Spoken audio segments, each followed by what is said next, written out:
Hello, this is Bob Pittman, formerly Executive Director of Millrace Center for 29 years. And I'm enjoying presenting to you some humorous statements by U.S. presidents.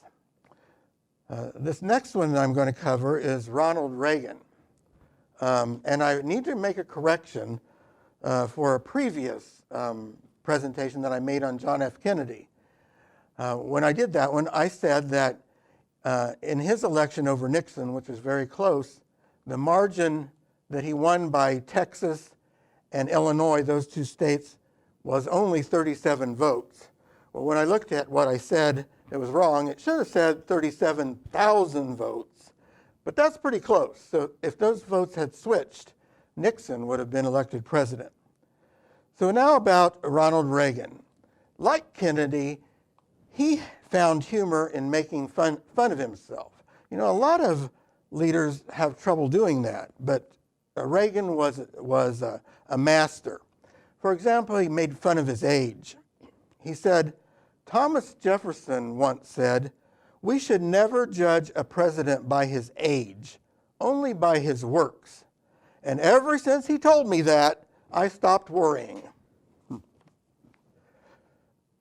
In the 1984 presidential debate with Walter Mondale, Reagan said, "I want you to know that also I will not make age an issue in this campaign.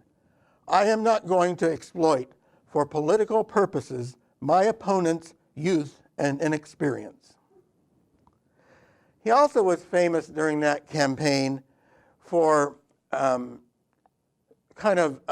putting off the claims of his opponents, and he won an election with against Jimmy Carter and then Mondale. And what he would say when he heard him say something he didn't think was quite right, he would just say, "There you go again." His former profession, he liked to make fun of the fact that he had been an actor. Asked by a reporter in 1966 what kind of a governor he'd make, Reagan said, "I don't know, I've never played a governor."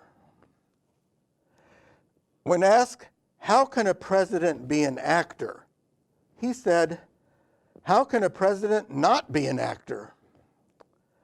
His less industrial work habits, he was accused of kind of being a little lazy.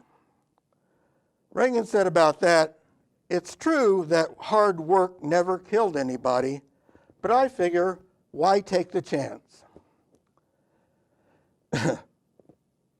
He also said, "I never drink coffee at lunch. I find it keeps me awake in the afternoon." Of his relative ignorance and sometimes baffling statements about issues of the world, such as he said this about touring Latin America. He said, "Well, we learned a lot when I went down to Latin America to find out from them and learn their views. You'd be surprised. They're all individual countries." Or his relative ignorance or baffling statements about issues of the world, such as trees cause more pollution than automobiles. Or all the waste in a year from a nuclear power plant can be stored under a desk. Or, "I'm not worried about the deficit. It is big enough to take care of itself." He also said, "Politics is supposed to be the second oldest profession. I have come to realize it bears a very close resemblance to the first." When we have found in this country, now figure this one out if you can follow it. What we have found in this country, and maybe we're more aware of it now, is one problem we've had even in the best of times, and that is the people who are sleeping on the grates, the homeless who are homeless, you might say by choice. But Reagan was also known for his zingers about current political issues and observations. He said, "I've noticed that everyone who is for abortion has already been born. Reagan identified a voter who, when asked whether the biggest problem confronting the nation was ignorance or apathy, replied, "I don't know and I don't care." And finally, in the election of 1980, Reagan said, "Recession is when your neighbor loses his job. Depression is when you lose yours. And recovery is when Jimmy Carter loses his." When Nancy Reagan visited her husband in the hospital after his attempted assassination, he looked at her and he said, "Honey, I forgot to duck." Reagan was often referred to as the Teflon president because most of the difficult issues he faced affecting his administration didn't seem to stick on him. Reagan also referred to his Irish heritage, which he shared with Speaker of the House Tip O'Neill. He was fond of this double-edged Irish blessing, which said, "May those who love us, and those who don't love us, may God turn their hearts.